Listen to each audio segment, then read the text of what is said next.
వాహిని స్టూడియోలో ఎన్టీఆర్ నటిస్తున్న శ్రీకృష్ణ విజయం షూటింగ్ జరుగుతోంది. తెల్లని జుట్టు, ముఖాన ఎర్రని కుంకుమ బొట్టు, తెల్లని పంచె, లాల్చీ ధరించిన ఒక ఆయన హడావిడిగా అటు ఇటు తిరుగుతూ ఏవో సూచనలు ఇస్తున్నారు. ఆ సినిమా షూటింగ్ చూడడానికి వచ్చిన వ్యక్తి ఆయన ఎవరండి అని యూనిట్కి సంబంధించిన మనిషిని అడిగాడు. తనని అడిగిన వ్యక్తి వంక ఎగాదిగా చూసి అది కూడా తెలియదా అన్నట్లుగా ఆయనే ఈ సినిమాకి డైరెక్టర్ కమలాకర కామేశ్వరరావు గారు అన్నాడు. ఈయన డైరెక్టరా? సినిమా డైరెక్టర్ అంటే దర్జాగా ప్యాంటు షర్టు వేసుకొని సిగరెట్ కాలుస్తూ ఉండాలి కదా. ఈయన అలా లేరే. అసలు ఈయన దర్శకుడు అంటే ఎవరు నమ్మరు సార్ అన్నాడు ఆ వచ్చిన వ్యక్తి. కమలాకర కామేశ్వరరావు సింప్లిసిటీకి ఇదో నిదర్శనం. ఆయన ఎప్పుడూ ప్యాంటు ధరించి ఎరుగరు. చిత్ర పరిశ్రమలోకి అడుగుపెట్టిన దగ్గర నుంచే కాదు, చదువుకునే రోజుల నుంచి కమలాకర కామేశ్వరరావుకి ఇదే అలవాటు. సెట్లో పనిచేస్తున్నప్పుడు ఆయన సాధారణంగా కూర్చునేవారు కాదు. నటీనటులు కూర్చున్నా ఆయన మాత్రం నిల్చునే ఉండేవారు. నటీనటులను, సాంకేతిక నిపుణులను ఎంతో గౌరవించేవారు. నర్తనశాల, పాండవ వనవాసం, శ్రీకృష్ణ విజయం, శ్రీకృష్ణ తులాభారం, వీరాంజనేయ, శ్రీకృష్ణావతారం, పాండురంగ మహాత్మ్యం, వినాయక విజయం, బాలభారతం, శ్రీదత్త దర్శనం, కురుక్షేత్రం, ఏడుకొండల స్వామి, శ్రీ వాసవి కన్యకా పరమేశ్వరి, శకుంతల వంటి పౌరాణిక చిత్రాలను, మహాకవి కాళిదాసు, మహామంత్రి తిమ్మరుసు వంటి క్లాసిక్స్, గుండమ్మ కథ, పెంకిపెళ్ళాం వంటి సాంఘికాలను డైరెక్ట్ చేసిన గొప్ప దర్శకుడు కమలాకర కామేశ్వరరావు. 1911 అక్టోబర్ 11న మచిలీపట్నంలో ఆయన జన్మించారు. కామేశ్వరరావు పుట్టి 100 ఏళ్లు దాటినా ఆయన శత జయంతిని తెలుగు చిత్ర పరిశ్రమ పట్టించుకోవడం కానీ, కనీసం ఆ రోజు స్మరించుకోవడం కానీ చేయలేదు.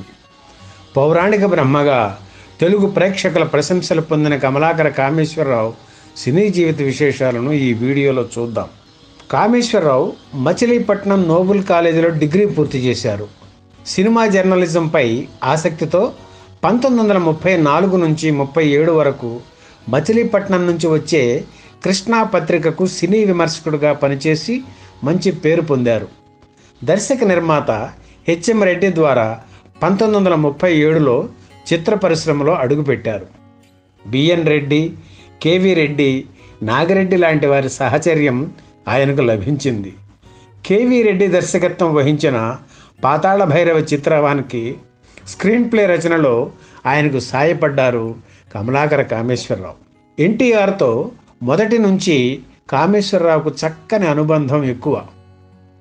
ఆయన తొలి చిత్రం చంద్రహారంలో హీరో ఎన్టీఆరే. ఆ తర్వాత పెంకిపెళ్ళాం, శోభా చిత్రాలకు వీరిద్దరూ కలిసి పనిచేశారు.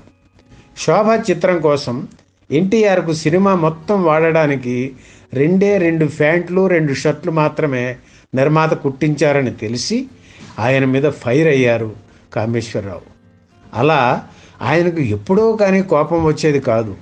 అయితే పని విషయంలో తప్ప తన భోజనం విషయంలో కానీ, పారితోషికం విషయంలో కానీ ఎప్పుడూ ఆయన ఆగ్రహించలేదు. ఎంత ఇస్తే అంతే తీసుకున్నారు కమలాకర కామేశ్వరరావు.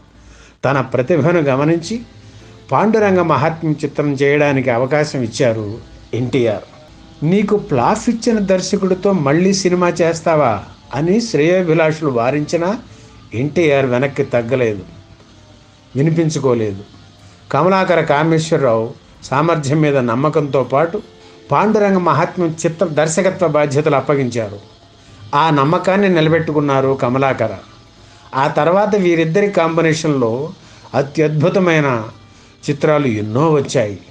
పౌరాణిక చిత్రాలను ఆయన రూపొందించే విధానం, ఆ డెడికేషన్ చూసి మాస్టారు, మీరు నేను పోయిన తర్వాత పౌరాణిక చిత్రాలను ఇంత శ్రద్ధగా తీసేవారు ఎవరైనా ఉంటారా అన్నారట.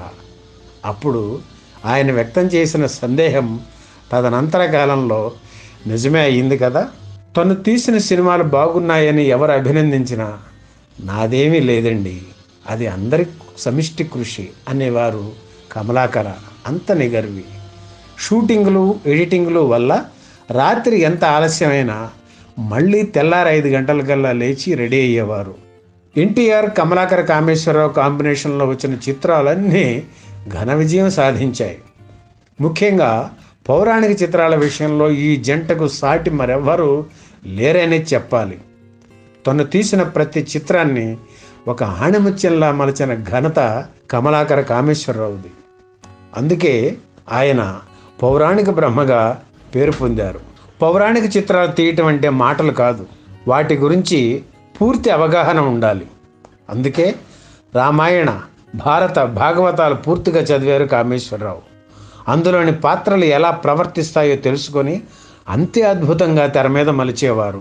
తన జీవిత ఉత్తర భాగంలో సంతోషి మాతా వ్రతమహాత్మ్యం, శ్రీ వాసవి కన్యకా పరమేశ్వరి వ్రతమహాత్మ్యం చిత్రాలు రూపొందించారు కమలాకర. టీవీ రాముడు, అరుణ్ గోవిల్, భానుప్రియ కాంబినేషన్లో ఏడుకొండల స్వామి చిత్రాన్ని రూపొందించారు. ఆయన రూపొందించిన శ్రీదత్త దర్శనం చిత్రం విజయం సాధించింది. 80 ఏళ్ళు వచ్చాక కూడా ఆయన విశ్రమించలేదు. ఎవరైనా అడిగితే చేద్దామని 4 కథలు సిద్ధం చేసి పెట్టుకున్నారు. వాటిల్లో సూర్యుడే ప్రత్యక్ష దైవం చిత్రం పాటలో రికార్డింగ్ కూడా జరిగింది. మరో చిత్రం అయ్యప్ప షూటింగ్ ప్రారంభమై ఆగిపోయింది. కృష్ణ కుచేల స్క్రిప్ట్ కూడా రెడీ చేశారు. పురాణ చిత్రాలకు ఆదరణ తగ్గుతుండటంతో ఆర్థికంగా ఇబ్బందులు పడుతున్నా కుటుంబ సభ్యులకు ఆ విషయం తెలియనిచ్చేవారు కాదు. అప్పు లేదు కదా, ఉన్నదాంతో సంతోషంగా ఉండాలి అనేవారు. విజయ సంస్థ అధినేత నాగిరెడ్డికి దాదాసాహెబ్ ఫాల్కే అవార్డు వచ్చి ₹1,00,000 నగదు పురస్కారం లభించినప్పుడు కమలాకర కామేశ్వరరావు ఇంటికి నాగిరెడ్డి వచ్చి, ఇందులో మీకు కూడా వాటా ఉంది అని ₹10,000 ఆయనకు ఇచ్చి నమస్కరించారు. కమలాకర కామేశ్వరరావుకి 5 పిల్లలు, 1 కొడుకు, 4 కూతుళ్ళు. 1000 పున్నములు చూసిన సందర్భంగా ఆయన 80వ ఏట సహస్ర చంద్ర దర్శన కార్యక్రమం నిర్వహించారు ఆయన కుటుంబ సభ్యులు. అలాగే 4వ ప్రపంచ తెలుగు మహాసభల సందర్భంగా గాయకుడు బాలసుబ్రహ్మణ్యం అమెరికాలోని ఆటా సంస్థ ద్వారా కమలాకర కామేశ్వరరావుకి శిరోమణి అవార్డు వచ్చేలా కృషి చేశారు.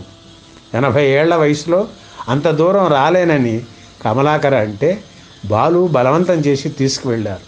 ఇప్పుడు ఒక సినిమా హిట్ అయితే చాలు, 2వ సినిమాకే ₹1,00,00,000 డిమాండ్ చేస్తున్నారు డైరెక్టర్స్. కానీ 30 చిత్రాలకు దర్శకత్వం వహించి ఎన్నో బ్లాక్ బస్టర్ హిట్స్ అందించిన పౌరాణిక బ్రహ్మ కమలాకర కామేశ్వరరావు మాత్రం జీవితాంతం ఆర్థిక ఇబ్బందులు అనుభవించారు. ఇన్ని సినిమాలకు పనిచేసినా సొంత ఇల్లు అమర్చుకోలేకపోయారు. అద్దె ఇంట్లోనే ఆయన జీవితం ముగిసింది. ఇంటి ఖర్చుల కోసం వేలికి ఉన్న ఉంగరం కూడా అమ్మేశారంటే ఆయన దీనస్థితిని అర్థం చేసుకోవచ్చు.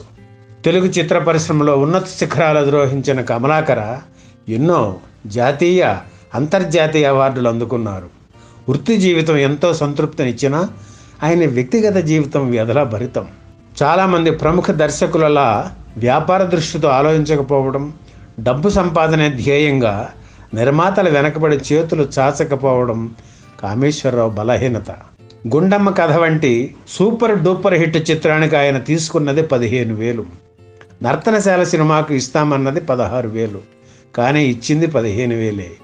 పాండవ వనవాసం సినిమాకు ఆయన పారితోషికం 25,000, కానీ అందులో కోత కోశారు. అదే చిత్ర నిర్మాత ఏఎస్ఆర్ ఆంజనేయులు కురుక్షేత్రం సినిమాకు 15,000 ఇచ్చి మళ్ళీ కనిపించలేదు. కూతురు పెళ్లి కోసం 10,000 అడిగితే ఆ నిర్మాత ముఖం చాటేశారు. ఇలా చాలామంది నిర్మాతలు ఇస్తానని చెప్పిన పారితోషికం ఇవ్వకుండా ఎగ్గొట్టేసేవారు. వారి వెంటపడి అడగడానికి కామేశ్వరరావుకు మొహమాటం అడ్డం వచ్చేది. ఇలా 15,000, 20,000 పారితోషికం ఉంటే సొంతంగా ఇల్లు అమర్చుకునే అవకాశం ఎలా ఉంటుంది? అందుకే అద్దె ఇంటితోనే సరిపెట్టుకున్నారు కమలాకర కామేశ్వరరావు. చిత్ర పరిశ్రమలో కామేశ్వరరావును అంతా మాస్టారు అని పిలిచేవారు. ఎప్పుడు తెల్లని పంచె షర్టుతో ఉండేవారు. ప్యాంటు వేసుకుని ఎరుగరు.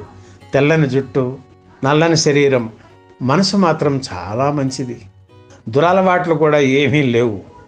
తెలుగు చిత్రాలతో పాటు 2 తమిళ చిత్రాలకు కూడా ఆయన దర్శకత్వం వహించారు. కామేశ్వరరావు తర్వాత వచ్చిన వాళ్ళు ఇల్లు కారు కొనుక్కున్నారు. తనకి మాత్రం సొంత కారు ఇల్లు లేవు. 25 ఏళ్ల పాటు అద్దె ఇంట్లోనే ఉన్నారు.